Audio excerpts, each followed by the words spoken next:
بنی اسرائیل کو اس بات پر یقین نہیں تھا کہ حضرت عیسیٰ علیہ السلام مردوں کو زندہ کرنے پر قادر ہیں۔ انہوں نے کہا کہ ایسا مردہ زندہ کرو جو بہت پرانا ہو۔ لہٰذا حضرت عیسیٰ علیہ السلام نے حضرت نوح علیہ السلام کے بیٹے جو 4000 سال پہلے انتقال کر چکے تھے ان کی قبر پر جا کر جیسے ہی زندہ ہونے کا حکم دیا تو قبر بسم اللہ الرحمن الرحیم۔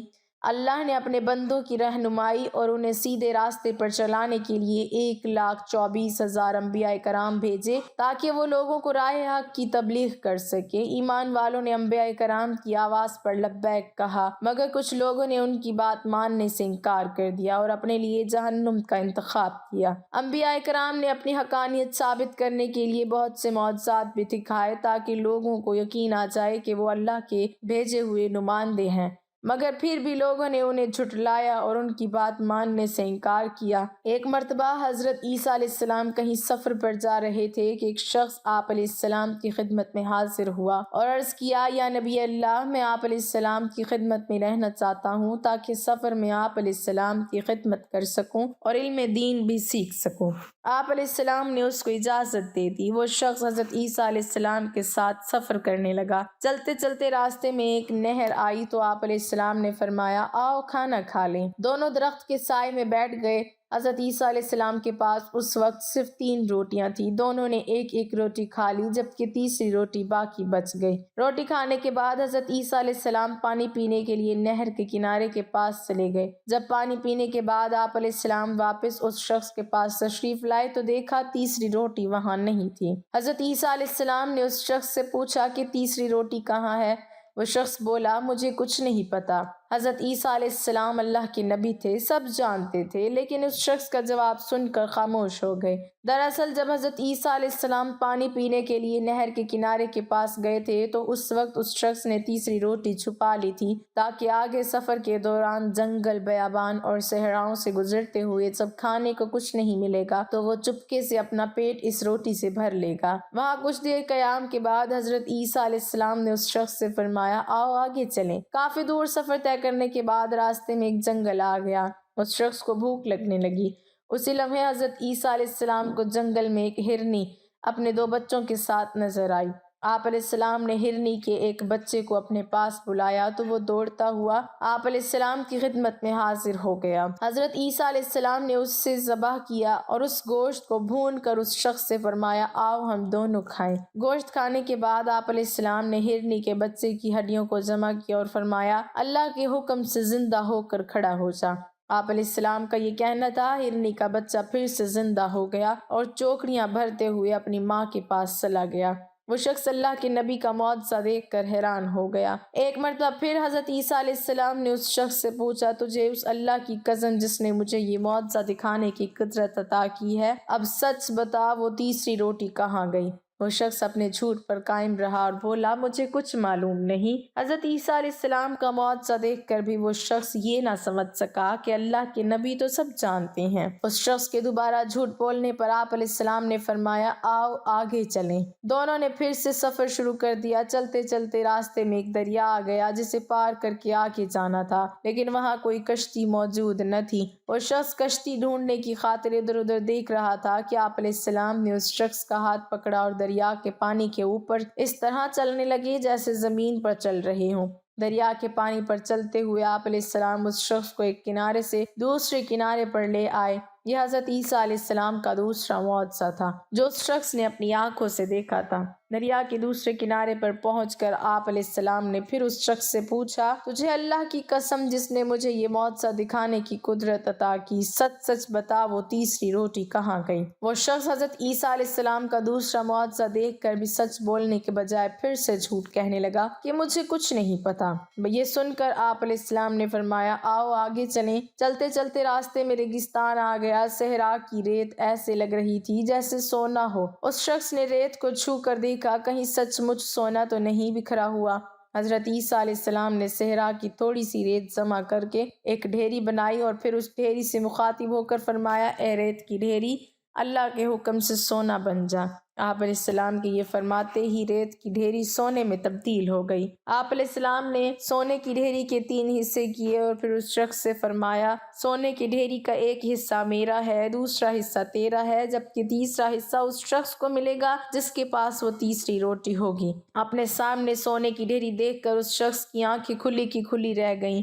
وہ اتنا سارا سونا کھونا نہیں چاہتا تھا۔ جھٹ سے سچ بول اٹھا، اللہ کے نبی، وہ تیسری روٹی میں نے چھپا لی تھی۔ آخر سونے کی لالچ میں سچ بول کر اس شخص نے اللہ کے نبی کے سامنے اپنی بے ایمانی کا اقرار کر ہی لیا تھا، حالانکہ حضرت عیسیٰ علیہ السلام پہلے سے ہی جانتے تھے کہ تیسری روٹی اس شخص نے چھپائی ہے۔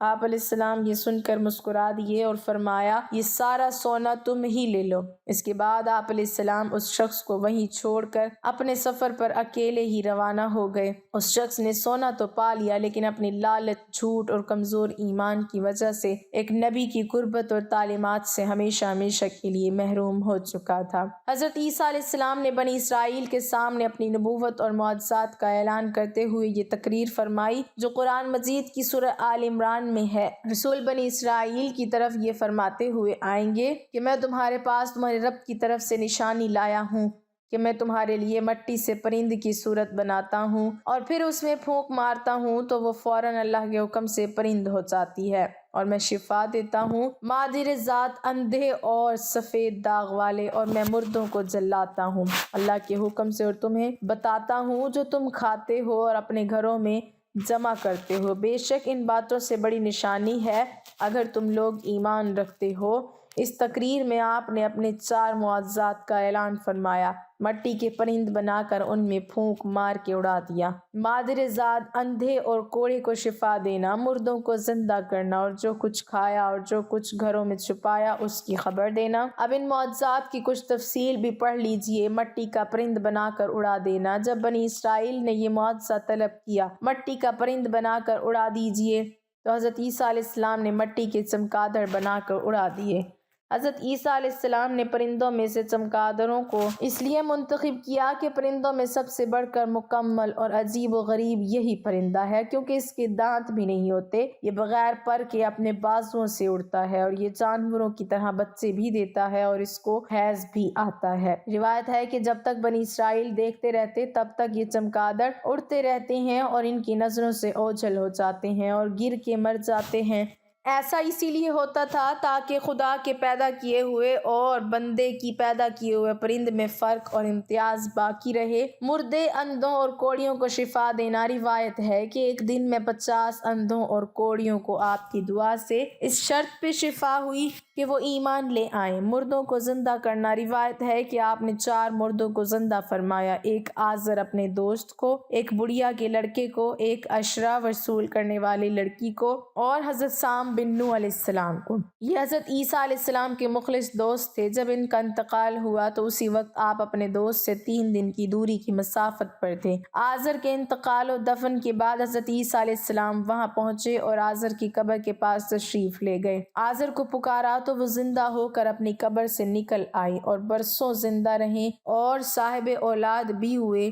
بڑھیا کا بیٹا یہ مر گیا تھا اور لوگ اس کا جنازہ اٹھا کر اسے دفن کرنے کے لیے جا رہے تھے۔ اچانک حضرت عیسیٰ علیہ السلام کا ادھر سے گزر ہوا تو وہ آپ کی دعا سے زندہ ہو کر جنازے سے اٹھ بیٹھا اور کپڑے پہن کر اپنے جنازے کی چارپائی اٹھائے ہوئے اپنے گھر آ گیا اور مدتوں تک زندہ رہا اور اس کی اولاد بھی ہوئی۔ عاشر کی بیٹی یہ جنگیں وصول کرنے والی کی لڑکی مر گئی تھی۔ اس کی موت کے 1 دن بعد حضرت عیسیٰ علیہ السلام کی دعا سے زندہ ہو گئی اور بہت عرصے تک زندہ رہی اور اس کے کئی بچے بھی ہوئے۔ حضرت سام بن نوح اوپر کی 3 مردوں کو آپ نے زندہ فرمایا تو بنی اسرائیل کے شریروں نے کہا یہ تینوں در حقیقت مرے ہوئے تھے ہی نہیں بلکہ ان تینوں پر سکتہ طاری تھا، وہ ہوش میں آ گئے، لہٰذا آپ کسی پرانے مردے کو زندہ کر کے ہمیں دکھائیے۔ تو آپ نے فرمایا حضرت نوح علیہ السلام کے صاحبزادے حضرت سام بن نوح علیہ السلام کو وفات پائے 4000 برس کا زمانہ گزر گیا ہے، تم لوگ مجھے ان کی قبر پہ لے چلو۔ میں ان کو خدا کے حکم سے زندہ کر دیتا ہوں۔ تو آپ نے ان کی قبر کے پاس جا کر اسم اعظم پڑھا تو وہ فوراً حضرت سام بن نوح علیہ السلام قبر سے زندہ ہو کر نکل آئے۔ پھر وہ حضرت عیسیٰ علیہ السلام پر ایمان لائے اور تھوڑی دیر بعد ان کا انتقال ہو گیا۔ حدیث شریف میں ہے کہ حضرت عیسیٰ علیہ السلام اپنے مکتب میں بنی اسرائیل کے بچوں کو ان کے ماں باپ جو کچھ کھاتے ہیں اور جو کچھ گھروں میں چھپا کے رکھتے تھے وہ سب بتا دیا کرتے تھے، اور بچے گھروں میں آ کر اپنے والدین کو سب کچھ بتا دیا کرتے تھے۔ جب والدین نے بچوں سے دریافت کیا کہ تمہیں ان باتوں کی کیسے خبر ہو جایا کرتی ہے، تو بچوں نے بتایا کہ ہم کو حضرت عیسیٰ علیہ السلام مکتب میں بتا دیا کرتے ہیں۔ یہ سن کر ماں باپ نے اپنے بچوں کو مکتب جانے سے روک دیا اور کہا کہ حضرت عیسیٰ علیہ السلام جادوگر ہیں۔ جب حضرت عیسیٰ علیہ السلام بچوں کی تلاش میں بستی کے اندر داخل ہوئے تو بنی اسرائیل نے اپنے سب بچوں کو ایک مکان کے اندر چھپا دیا اور کہہ دیا کہ بچے یہاں نہیں ہیں۔ آپ نے پوچھا کہ گھر میں کون ہے، تو شرینوں نے کہہ دیا کہ گھر میں سور بند ہیں۔ تو آپ نے فرمایا کہ اچھا سور ہی ہوں گے۔ چنانچہ لوگوں نے ان کے جانے کے وقت دروازہ کھولا تو مکان سے سور ہی نکلے۔ اس بات کا بنی اسرائیل میں چرچا ہو گیا اور بنی اسرائیل نے غیظ و غضب میں بھر کے آپ کے قتل کا منصوبہ بنایا۔ یہ دیکھ کر حضرت عیسیٰ علیہ السلام کی والدہ حضرت بی بی مریم آپ کو ساتھ لے کر مصر کی طرف ہجرت کر گئیں۔ اس طرح آپ شریروں کے شر سے محفوظ رہیں۔ ایک بحری جہاز میں کافی رش تھا۔ سفر کے دوران طوفان کی وجہ سے ہچکولے کھانے لگا۔ جہاز ڈوبنے کے قریب تھا، لہٰذا اس کے کپتان نے تجویز پیش کی کہ جہاز پر بوجھ ہلکا کرنے اور زندہ رہنے کے لیے کچھ سامان کو سمندر میں پھینک دیا جائے۔ تو انہوں نے متفقہ طور پر اس بات پر اتفاق کیا کہ ایک سوداگر کا سارا سامان چھوڑ دیا جائے گا، کیونکہ ڈوبنے سے بچنے کے لیے یہ بہت ہوگا۔ جس تاجر کا سامان پھینکا جانا تھا اس نے اعتراض کیا کہ کیوں اس کا ہی سارا سامان پھینکا جائے، اور تجویز پیش کی کہ سارے تاجروں کے سامان میں سے تھوڑا تھوڑا پھینکا جائے تاکہ نقصان تمام لوگوں میں تقسیم ہو اور نہ صرف ایک شخص متاثر ہو۔ تب باقی سارے تاجروں نے اس کے خلاف بغاوت کی، اور چونکہ وہ ایک نیا اور کمزور سوداگر تھا اس لیے انہوں نے اس کے سامان کے ساتھ اسے سمندر میں پھینک دیا اور اپنا سفر جاری رکھا۔ لہروں نے سوداگر کے ساتھ لڑائی کی یہاں تک کہ وہ بے ہوش ہو گیا۔ جب وہ بیدار ہوا تو اسے معلوم ہوا کہ لہروں نے اسے کسی نامعلوم اور ویران جزیرے کے کنارے پھینک دیا ہے۔ سوداگر بہت مشکل سے اٹھا اور سانس لیا، یہاں تک کہ وہ گھٹنوں کے بل گر گیا اور خدا سے مدد کی درخواست کی اور کہا کہ وہ اسے اس تکلیف دہ صورتحال سے بچائے۔ کئی دن گزر گئے۔ اسی دوران تاجر نے درختوں کے پھل اور خرگوش کا شکار کر کے گزارا کیا۔ وہ قریبی ندی سے پانی پیتا اور رات کی سردی اور دن کی گرمی سے اپنے آپ کو بچانے کے لیے درخت کی لکڑی سے بنی ایک چھوٹی جھونپڑی میں سوتا۔ ایک دن جب تاجر اپنا کھانا بنا رہا تھا، تیز آندھی چل رہی تھی اور اس کے ساتھ لکڑی کی جلتی ہوئی لاٹھی اٹھ جاتی اور اس کی لاپرواہی میں اس کی جھونپڑی میں آگ لگ جاتی۔ لہٰذا اس نے آگ بجھانے کی کوشش کی، لیکن وہ ایسا نہ کر سکا کیونکہ آگ نے پوری جھونپڑی کو اس کے ساتھ ہی بھسم کر دیا۔ یہاں سوداگر چیخنے لگا، کیوں رب مجھے غلط طریقے سے سمندر میں پھینک دیا گیا اور میرا سامان ضائع ہو گیا۔ اب تو یہ جھونپڑی بھی جو میرا گھر ہے جل گئی ہے اور میرے پاس اس دنیا میں کچھ نہیں بچا اور میں اس جگہ پر اجنبی ہوں۔ خداوند، یہ ساری آفتیں مجھ پر کیوں آتی ہیں؟ اور سوداگر غم سے بھوکا ہی رات کو سو گیا۔ لیکن صبح ایک حیرت انگیز واقعہ ہوا۔ وہ واقعہ اس کا انتظار کر رہا تھا۔ جب اسے جزیرے کے قریب پہنچنے والا ایک جہاز ملا، اسے بچانے کے لیے ایک چھوٹی کشتی سے اتر رہا تھا، اور جب سوداگر جہاز پر سوار ہوا تو خوشی کی شدت سے یقین نہیں کر پا رہا تھا، اور اس نے ان سے پوچھا کہ انہوں نے اسے کیسے ڈھونڈا اور اس کا ٹھکانہ کیسے جانا۔ انہوں نے اس کا جواب دیا، ہم نے دھواں دیکھا، لہٰذا ہمیں معلوم ہوا کہ کوئی شخص مدد کے لیے پکار رہا ہے، لہٰذا ہم دیکھنے آئے۔ اور جب اس نے ان کو اپنی کہانی سنائی کہ کس طرح اسے ناجائز طریقے سے سوداگروں نے جہاز سے پھینک دیا، انہوں نے اسے بتایا کہ سوداگروں کا جہاز منزل تک نہیں پہنچا، ڈاکوؤں نے اس پر چھاپا مارا، سب کو لوٹ لیا اور لوگوں کو مار ڈالا۔ تو سوداگر روتے ہوئے سجدہ کرتا ہے اور کہتا ہے، خداوند تمہارے سب کام اچھے ہیں، پاک ہے وہ رب جس نے قتل سے بچایا اور اس کے لیے بھلائی کا انتخاب کیا۔ اگر آپ کے حالات بگڑ جاتے ہیں تو خوف زدہ نہ ہوں، بس اتنا بھروسہ کریں کہ خدا ہر چیز میں حکمت رکھتا ہے،